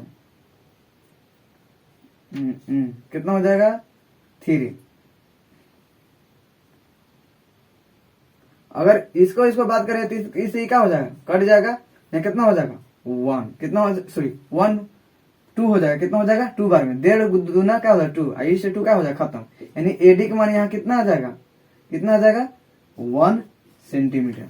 यानी जो सोचे थे वो क्या हो गया गलत, इसलिए हम लोग को क्या करना है, बना के देख लेना है। मान को यहाँ क्या कर दिया गया है, चेंज कर दिया गया। क्लियर। तो हमारा 2 सेंटीमीटर नहीं हुआ, क्या हो गया 1 सेंटीमीटर, यानी ऑप्शन नंबर डी। क्लियर। आगे जब हम बात करेंगे तो आगे देखिए क्वेश्चन में है कि यदि 2 त्रिभुज के संगत कोण बराबर है, 2 त्रिभुज हैं तो उनके संगत कोण बराबर हैं, तो त्रिभुज आपस में समरूप होंगे, उसका जो समरूपता कसौटी होगा वो क्या होगा, तो एंगल एंगल एंगल, यानी ऑप्शन नंबर कौन हो जाएगा सी। ये भी क्या हो गया खत्म। अगला जो क्वेश्चन है, फिगर आप देखिएगा ध्यान से, फिगर आपको दिख रहा होगा कि ए एंगल पी के बराबर है, एंगल बी एंगल क्यू के बराबर है, एंगल सी एंगल आर के बराबर है। बिल्कुल। अच्छा, इसी को पूछा गया, एकदम सजा के बोला है कि जब ऐसा है तो इसको कैसे लिख सकते हैं। तो एक जगह पी होगा, यानी हम लिखेंगे ABC त्रिभुज, तो ऊपर भी उसको क्या लिखेंगे PQR। तो इसमें देखते हैं किधर है, तो ABC लिखे हैं तो PQR होना चाहिए, यानी ऑप्शन नंबर कौन सा है डी। ऑप्शन नंबर कौन सा है डी। क्लियर। अच्छा, अगला बात करें, इसमें दिया कि यदि 2 समरूप त्रिभुजों के संगत भुजाओं का अनुपात 4 अनुपात कितना है 9 है, तो उनके क्षेत्रफल का अनुपात ज्ञात करें। तो आपको एक थ्योरम बताया गया होगा, तो अगर समरूप है, कोई 2 त्रिभुज समरूप है, तो उनका जो साइड होता है वो रेशियो में होते हैं, उस स्क्वायर भी होता है। तो इसका साइड दिया हुआ है 4 रेशियो इतना, डायरेक्ट हम क्या कर देते स्क्वायर कर देते, तो कितना हो जाएगा 16/81, यानी 16:81, यानी ऑप्शन जो भी होगा देख लेते हैं, कौन सा है ऑप्शन नंबर डी। कौन सा है ऑप्शन नंबर डी। क्लियर। अच्छा, अगला बात कर लेते हैं, और अगला काफी इंटरेस्टिंग क्वेश्चन है। एक समबाहु त्रिभुज है जिसकी भुजा 2a है, उसके शीर्ष लंब की लंबाई ज्ञात करनी है। चलिए इसको देखते हैं और बनाते हैं। देखिए इसको तो फिगर बनाना पड़ेगा किसी भी हाल में। एक समबाहु त्रिभुज है, देखिएगा ध्यान से आप लोग, जिसका साइड का है 2a है, तो ये भी कितना होगा 2a होगा, ये भी कितना है 2a है, यहां से यहां तक। इसका शीर्ष लंब, देख शीर्ष लंब इसका क्या कर देते हैं, गिरा देते हैं, गिरा दिए ना, इसका नाम देते हैं ABC। ये जो शीर्ष लंब है क्या हो जाएगा D। तो शीर्ष लंब क्या होता है, प्रॉपर्टी होता है समबाहु त्रिभुज में स्पेशल प्रॉपर्टी, जो शीर्ष लंब होता है जिस भुजा पान के पड़ती है उस भुजा को 2 बराबर भागों में बांट देती है। तो पूरा भुजा 2a है, तो वो क्या हो जाएगा A, इसका भी क्या हो जाएगा A। अब बताओ, यहाँ 90 डिग्री हो जाएगा, तो क्या इसका ज्ञात नहीं कर लोगे, ज्ञात हो जाएगा। इस त्रिभुज में चल देते हैं, ये ज्ञात करते हैं, तो क्या हो जाएगा, देखिए ये कर्म हो जाएगा, ये लंब हो जाएगा, ये आधार हो जाएगा। तो ये क्या कर देते हैं, AB के स्क्वायर बराबर AD के स्क्वायर प्लस BD के स्क्वायर। AB के कितना मान दिया 2a का square is equal to AD का मान ज्ञात करना है, इसको लिख देते हैं AD का स्क्वायर प्लस में क्या हो जाएगा BD का स्क्वायर, यानी BD कितना है A का स्क्वायर, यानी 4a square is equal to AD square plus में A का स्क्वायर। इधर आएगा क्या हो जाएगा 4a। देखिए आप ध्यान से कि क्या हो जाएगा 4a स्क्वायर माइनस में a स्क्वायर हो जाएगा इज इक्वल टू AD के स्क्वायर। ये घट जाएगा, कितना हो जाएगा 3a स्क्वायर, और AD पर से स्क्वायर हटेगा तो इधर क्या हो जाएगा अंडर रूट चढ़ जाएगा, और क्या हो जाएगा AD केवल बच जाएगा, 3 का 3 अंदर ही रह जाएगा, लेकिन a हम बाहर निकाल सकते हैं क्योंकि इसका स्क्वायर, इससे क्या हो जाएगा ये खत्म हो जाएगा, यानी अंडर रूट 3 रह जाएगा, ये बाहर हो जाएगा। अब AD का यानी AD का मान 3 अंडर रूट 3a आएगा। देखते हैं किधर है, यहाँ देखिए जो ऑप्शन नंबर आपका A है वही है अंडर रूट 3a, यानी ऑप्शन नंबर कौन हो जाएगा A। क्लियर।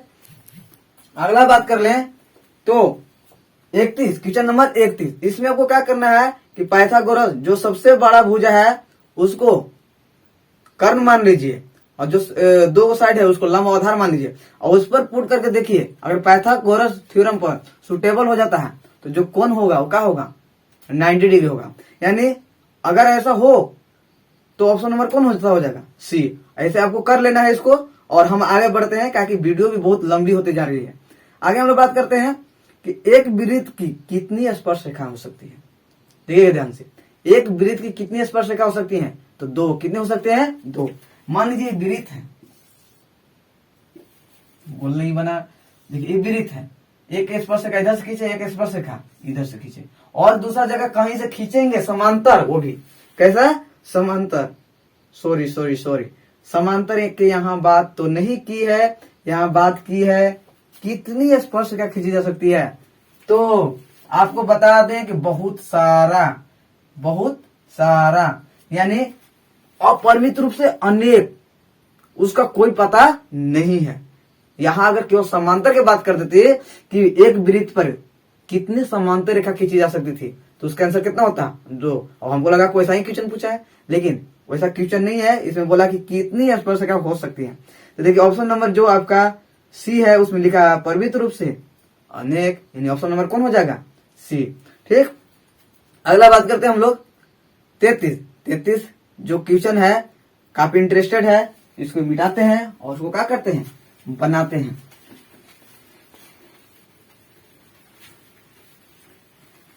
चलिए देखिए, क्वेश्चन पढ़ते हैं और उसको फिगर बनाते हैं।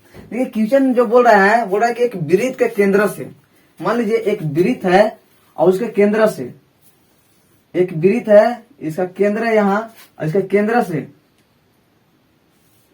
कोई बिंदु बाहर है, ठीक है, केंद्र से 13 सेंटीमीटर, कितना, 13 सेंटीमीटर दूरी पर स्थित एक बिंदु है, ठीक है।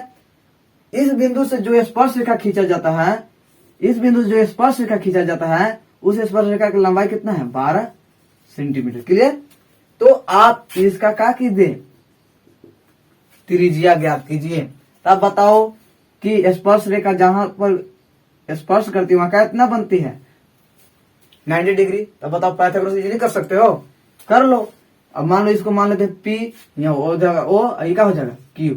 जब इसमें चलेंगे तो यहाँ जब 90 डिग्री है तो कर्ण कौन हो जाएगा, पी ओ। तो क्या हो जाएगा, पी ओ का whole square is equal to, मान लीजिए लंबी हो जाएगा तो पी क्यू का whole square plus o q का होल स्क्वायर। ओ क्यू को ज्ञात करना है, पी क्यू का मान दिया, पी ओ का मान दिया हुआ कितना, 13 सेंटीमीटर के स्क्वायर इज इक्वल टू कितना हो जाएगा, पी क्यू का मान 12 हो जाएगा, 12 के स्क्वायर। इसका तो मान नहीं दिया हुआ तो इसको क्या कर देते हैं, छोड़ देते हैं। 169 हो जाएगा इसका स्क्वायर, इसका कितना हो जाएगा 144 प्लस में ओ क्यू का होल स्क्वायर। अब देखिए इसको इधर लाते हैं, 169 माइनस 144 इज इक्वल हो जाएगा ओ क्यू का होल स्क्वायर। इसको घटाते हैं तो 5, इसको घटाएंगे तो 2, यानी 25 बच जाएगा। और इससे स्क्वायर हटेगा तो इससे आगे क्या हो जाएगा, अंडर रूट, यानी क्या हो जाएगा ओ क्यू। और 25 का अंडर रूट कितना हो जाएगा, 5 सेंटीमीटर। ओ क्यू बराबर कितना आ गया, 5 सेंटीमीटर, यानी उसका त्रिज्या कितना हो गया, 5 सेंटीमीटर। देखते हैं ऑप्शन नंबर कौन सा है, जो क्वेश्चन नंबर जो 33 था तो उसका आंसर कितना हो जाएगा, 5 हो जाएगा, यानी ऑप्शन नंबर बी। चलिए अब जो क्वेश्चन नंबर जो 34 है उसको बात करते हैं। क्वेश्चन नंबर 34 बोल रहा है कि एक बिंदु क्यू से एक वृत्त पर स्पर्श रेखा की लंबाई 24 सेंटीमीटर है। यानी एक वृत्त है, लेकिन हम वृत्त बनाते हैं, एक वृत्त है, बनने जैसा भी बन रहा है, एक वृत्त है जिसका कोई बाह्य बिंदु है क्यू, इससे जो स्पर्श रेखा की लंबाई कितना है, 24 सेंटीमीटर है। ठीक है, इतना बात बोला, उसको हम बोल दिए। अब फिर बोल रहा है जो क्यू के केंद्र से दूरी है, जो क्यू है केंद्र से कितना दूरी पर है, तो 25 सेंटी पर है। कितना है, तो 25, इसकी दूरी कितना है, 25 सेंटीमीटर। तो इसकी क्या कीजिए आप, त्रिज्या ज्ञात कीजिए। ये क्यू है जिसको मान लेते हैं पी, ये क्या हो जाएगा ओ। तो अब बताइए कि स्पर्श रेखा कितना डिग्री बनेगा, 90 डिग्री बनेगा। और 90 डिग्री बनेगा तो हम लोग क्या यूज कर देंगे, पाइथागोरस। जस्ट इसी प्रकार से है। तो इसके सामने वाला क्या हो जाएगा, ये वाला हो जाएगा, ये क्या हो जाएगा, कर्ण। ओ क्यू का square is equal to p q का स्क्वायर प्लस में जो रेडियस है वो क्या है पीओ का स्क्वायर। ओ क्यू का मान कितना है 25, 25 का स्क्वायर। पी क्यू का मान कितना है 24, 24 का स्क्वायर। और फिर पीओ का स्क्वायर। आप बात करेंगे तो इसका कितना हो जाएगा 625 हो जाएगा, और 24 का कितना हो जाएगा 576 हो जाएगा, प्लस में पीओ का होल स्क्वायर। 625 इधर आएगा तो क्या हो जाएगा घट जाएगा 576 हो जाएगा, 576 इज इक्वल टू पीओ का होल स्क्वायर। अब घटाते हैं तो 9 यहाँ हो जाएगा। अच्छा यहाँ पर चलेगा यानी 4, यानी घट उठ के कितना बचेगा यानी 5 यहाँ बचल था, 5 से 5 का खत्म, यानी पीओ का स्क्वायर यहाँ से खत्म हुआ था, यहाँ क्या हो जाएगा अंडर रूट, और यहाँ कितना हो जाएगा 7, यानी पीओ का मान कितना आ गया 7 सेंटीमीटर। यानी इस जो क्वेश्चन नंबर 34 है उसका त्रिज्या कितना आ गया 7 सेंटीमीटर। देखते हैं ऑप्शन में है या फिर कहीं मिस्टेक। क्वेश्चन नंबर 34 है तो उसका ऑप्शन नंबर कौन हो जाएगा ए, क्योंकि ए में कहीं कितना है 7 सेंटीमीटर है। चलिए अब हम लोग बात करते हैं क्वेश्चन नंबर 35 के, वो भी वृत्त से रिलेटेड है। बात बोल रहा है उसमें दो सकेंद्रीय वृत्त, दो सकेंद्रीय वृत्त की त्रिज्या 3 सेंटीमीटर और 5 सेंटीमीटर है। बड़े वृत्त की उस जीवा की लंबाई क्या होगी जो छोटे वृत्त को स्पर्श करती है। यानी एक वृत्त बनाना होगा तब हम फिगर को समझेंगे। बोला जा रहा है कि बड़े वृत्त के लिए जो जीवा है वो एक्चुअली में छोटे वृत्त के लिए स्पर्श रेखा है, और जो छोटे वृत्त का जो त्रिज्या है वो 3 सेंटीमीटर है, और बड़े जो त्रिभुज है उसका त्रिज्या कितना है, उसका त्रिज्या है 5 सेंटीमीटर। देखिएगा आप ध्यान से, एक वृत्त बना रहे हैं, और संकेंद्रीय वृत्त करने का मतलब आपको पता चल गया होगा कि 2 वृत्त होगा, एक सेंटर से 2 वृत्त बनेगा, एक सेंटर हो गया, क्लियर। अच्छा एक जीवा है जो बड़ा वृत्त के लिए वो जीवा है, लेकिन जो छोटा वृत्त है उसके लिए क्या हो गया स्पर्श रेखा। अच्छा आपसे हम बात करें कि जो छोटा वृत्त का त्रिज्या है वो कितना है 3 सेंटीमीटर है, क्लियर। अच्छा बड़ा वृत्त का जो त्रिज्या है वो कितना है 5 सेंटीमीटर, यहाँ कितना बन जाएगा 9। अब बोला है कि उस जीवा को ज्ञात कीजिए, यानी इस वाला जीवा को जो दिख रहा है इस जीवा को ज्ञात कीजिए जो बड़े वृत्त के लिए जीवा है और छोटे वृत्त के लिए स्पर्श रेखा है।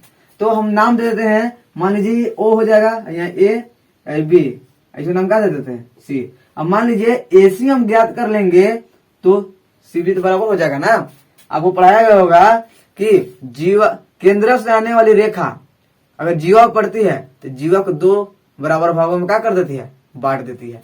तो देखिए केंद्र से आ रहा है जीवा पर क्या कर गया है पड़ गया है, तो इसको क्या हो गया ये बराबर है, यानी एसी और बीसी क्या है आपस में बराबर है। तो हमको केवल एसी ज्ञात करना है, अपने आप क्या हो जाएगा बीसी, और एक्चुअल हमको ज्ञात क्या करना है ए बी, क्लियर। तो देखिए हम लोग देखते हैं ध्यान से, यहाँ 90 डिग्री है तो कर्ण कौन हो जाएगा ये वाला हो जाएगा, यानी ए ओ का स्क्वायर हो जाएगा इज इक्वल टू इसको कर देते हैं ओसी का स्क्वायर कर देते हैं प्लस एसी के होल स्क्वायर, इसका मान 5 सेंटीमीटर, इसका मान 3 सेंटीमीटर, एसी का होल स्क्वायर 25 हो जाएगा, 9 हो जाएगा, प्लस में एसी का होल स्क्वायर हो जाएगा, ये आके इधर क्या हो जाएगा घट जाएगा, यानी 25 minus 9 is equal to a c square, यहाँ बच जाएगा आपका 16, और यहाँ से अंडर स्क्वायर हटेगा तो अंडर रूट, यानी एसी इतना इज इक्वल टू आ जाएगा, क्लियर। अब देखिए 16 के अंडर रूट कितना होता है 4, यानी एसी इज इक्वल टू जो मान आ गया कितना आ गया 4, क्लियर। ये केवल इतना के मान आया कितना 4 सेंटीमीटर, तो इसका भी मान कितना होगा 4 सेंटीमीटर। अब ए भी ज्ञात करना है तो दोनों को आपस में क्या कर देना होगा जोड़ देना होगा, यानी 4 plus 4 is equal to 8 centimetre. देखते हैं 8 सेंटीमीटर है कि नहीं है, चलिए देखते हैं। और उसके बाद अगला क्वेश्चन बनाते हैं। तो जो क्वेश्चन नंबर 35 है उसका ऑप्शन नंबर ए में 8 सेंटीमीटर है, यानी इसका ऑप्शन कौन सा हो जाएगा ए, क्लियर। अब अगला जो बात बोल रहा है क्वेश्चन नंबर 36 में बोल रहा है कि थीटा केंद्रीय कोण और आर त्रिज्या वाले त्रिज्य खंड का क्षेत्रफल ज्ञात करें। देखिए त्रिज्यखंड का क्षेत्रफल ज्ञात करने के लिए बोला है, यानी अब हम लोग कहाँ आ गए चैप्टर नंबर 12 में आ गए। किस में आ गए? चैप्टर नंबर 12 में। दबाया, देखिए एक वृत्त होगा, सेंटर होगा, त्रिज्यखंड किसे बोलते हैं? तो इसे बोलते हैं। क्लियर? इसको अब हमको बोल रहा है कि इतना ही का क्षेत्रफल लिखना है। कितना के? इतना ही के। तो पहले वृत्त था, वृत्त के पूरा वृत्त के अगर क्षेत्रफल लिखते थे तो हम लोग क्या लिखते थे? पाई आर स्क्वायर लिखते थे ना। क्यों? क्योंकि हम लोग जानते थे कि पूरा वृत्त घूमेंगे तो 360 डिग्री होगा, तो 360 डिग्री ऊपरे रखेंगे और फिर नीचे भी रखेंगे तो कोई फायदा होने वाला नहीं है। इसलिए काट डायरेक्ट हम लिख देते पाई आर स्क्वायर। लेकिन यहाँ फर्क है। अब यहाँ आपको बोल दिया कहाँ इसका कोण क्या है? थीटा है। यानी ऊपर के मान आपको दे दिया है, यानी ऊपर कितना दे दिया है? थीटा, तो नीचे कितना हो जाएगा? 360 डिग्री स्पेशल, यानी जो त्रिज्यखंड का क्षेत्रफल हो जाएगा theta by 360 degree pi r square. Clear? देखते हैं ऑप्शन में है कि नहीं। ऑप्शन नंबर किधर गया है यहां पर घुमा के दिया है, ऐसे लिखा हुआ है पाई, इधर लिखते हैं दिखेगा नहीं वहां, पाई आर स्क्वायर थीटा बटा में 360 डिग्री। बात ये सेम है ना, आगे पीछे कर दिया है, बात सेम है। क्लियर? यानी ऑप्शन नंबर कौन सा हो जाएगा? बी। क्लियर?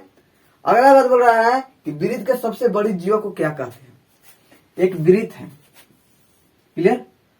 एक जीवा यहां से शुरू होता है, शुरू करते जाइए करते जाइए करते जाइए करते जाइए, एक ऐसे इसमें जीवा बनेगा जो सबसे बड़ी होगा, और वो जो सबसे बड़ी होगा वो किसी न किसी नहीं सेंटर से गुजरेगा, और जो सेंटर से जीवा गुजरता है वो जीवा का नाम हो जाता है व्यास। क्या हो जाता है? व्यास। तो इसमें देखते हैं व्यास ऑप्शन है या नहीं। किधर गया? क्वेश्चन नंबर 37 का ऑप्शन नंबर सी में देखिए आप कि व्यास दिया हुआ है, यानी ऑप्शन नंबर कौन हो जाएगा? सी। क्लियर? अब बोला जा रहा है अगला क्वेश्चन 38 में कि आर त्रिज्या वाले वृत्त के उस चाप की लंबाई क्या होगी जो केंद्र पर थीटा कोण आंतरित करती है। यानी इसी पर बात कर लेते हैं हम लोग। ध्यान से देखिए कि पहले संपूर्ण के लिखते थे हम लोग, इतना का हम बात नहीं कर रहे हैं, पूरे की लंबाई ज्ञात करते थे तो 2 पाई आर। लेकिन अब स्पेशल ढंग का, स्पेशल तरीका का एक भाग निकाले हैं, इतना भाग, इसको कितना है? थीटा उसका एंगल बन रहा है, तो इसके लिए इतना की लंबाई ज्ञात करने के लिए थीटा हो जाएगा। अब कितना में इतना काटे हैं तो 360 डिग्री में ये आपका क्या हो जाएगा? यहां से यहां के यानी उस चाप की लंबाई हो जाएगा। थीटा के मान लीजिए 60 होगा तो 60 रख देंगे, और आर के मान देवल रहेगा आर रख देंगे, पाई के मान 22/7 रख देंगे, कैलकुलेशन हो जाएगा। क्लियर? आगे देखिए, आगे नहीं, इसको देखते हैं ऑप्शन में दिया हुआ कि नहीं दिया हुआ है। 38 का किधर है? हाँ, इसका ऑप्शन सी देखिए आप, ध्यान से देखिए ऑप्शन सी कि 2 pi r theta by 360 degree. Clear? अगला बात कर लेते हैं। अब मात्र 2 क्वेश्चन बचे हुए हैं। देखिए 39 में दिया हुआ कि 6 सेंटीमीटर त्रिज्या वाले एक वृत्त का त्रिज्यखंड ज्ञात करना है। आर आपको दे दिया है, त्रिज्यखंड यहाँ देखिए फॉर्मूला आपको दिया हुआ है, इसी से करते हैं। आपको क्या बोल दिया है कि आर दे दिया गया है, आर दे दिया। क्लियर? देखते हैं थीटा दिया हुआ कि नहीं दिया हुआ है। तो थीटा दिया हुआ है, देखते हैं। हाँ, थीटा भी आपको कितना दिया है? 60 डिग्री। तो 60 रख देते हैं, बटा में कितना हो जाएगा? 360 डिग्री इंटू पाई के मान कितना रखना है? दिया हुआ है इसमें, पाई के मान रखने भी नहीं दिया हुआ, तो अपने से रख लेते हैं 22/7। आर दिया हुआ है कितना? त्रिज्या दिया हुआ है आपको 6, 6 का स्क्वायर यानी 6 ये हो जाएगा, इससे भाग देंगे। क्लियर? 6 6 36, इससे ये क्या हो जाएगा? खत्म। इससे इसे करेंगे कैलकुलेशन, तो इससे इसे कैलकुलेशन करना 12 के 2 13 बटा कितना हो जाएगा? 7। क्लियर? देखते हैं ऑप्शन कोई है इसमें। 132 बटा कितना है? 7 है। ऑप्शन नंबर सेंटीमीटर स्क्वायर करेंगे, कि जो दिया हुआ है उसमें लिखेंगे, एरिया है ना तो स्क्वायर में ही रहेगा, तो कितना हो जाएगा? 132/7 सेंटीमीटर स्क्वायर, यानी ऑप्शन नंबर ए। आपको समझ में आ रहा है ना बात? देखिए 40 क्वेश्चन है, उसको अच्छे से समझना है तो वीडियो तो लंबी होगी, इसके लिए टेंशन मत लीजिए। आपको अच्छे क्वालिटी से, अच्छे ढंग से बताया जा रहा है, अच्छे ढंग से आप सीख रहे हैं, यही आपके लिए काफी है। ठीक है? अब जो इस सेट का लास्ट क्वेश्चन है, यानी क्वेश्चन नंबर कौन सा है? 40, वो आपका चैप्टर नंबर 12 से ही है। इसमें बोला गया कि एक घोड़ा का एक मैदान में बांध दिया जाता है। किसी खूटा से हम अगर बांध दिए हैं तो क्या होगा कि 7 सेंटीमीटर से, उस 7 सेंटीमीटर से वो ऐसे एक सर्कल बनाएगा, 7 सेंटीमीटर वाला से, मीटर वाला से एक सर्कल बनाएगा। इतने दूर में चढ़ सकता है, गोले गोले घूम के क्या कर सकता है, वो चढ़ सकता है। समझ में ना। और हम लोग एक अलग तरीके से उसको क्या कर देते, काट दिए थे। आप समझिए इस चीज को। तो क्या हो जाएगा, पूरे वृत्त एक बन गया। तो वृत्त का क्षेत्रफल क्या होता है, पाई आर स्क्वायर। पाई का मान 22/7, आर का मान 7 है तो 7 गुने 7, ठीक है। इस 7 से क्या हो जाएगा 7, इससे कट जाएगा ये, तो कितना 7 दूनी 14 4, 7 दूनी 14 1 15, और मीटर है तो मीटर स्क्वायर। यानी जो भी ऑप्शन होगा उसको क्या कर लेना है, मार लेना है, यानी उसको लिख लेना है। यानी ऑप्शन नंबर कौन सा हो जाएगा इसमें, डी। कौन सा हो जाएगा, डी। देखिए वीडियो में छोटी मोटी गलतियां होती रहती है, इसके लिए कोई दिक्कत नहीं है। देखिए और सेट 2, सेट 3, सेट 4 की वीडियो चाहिए तो कमेंट बॉक्स में जरूर बताइएगा, और मिलते हैं नेक्स्ट वीडियो में। तब तक के लिए गुड बाय।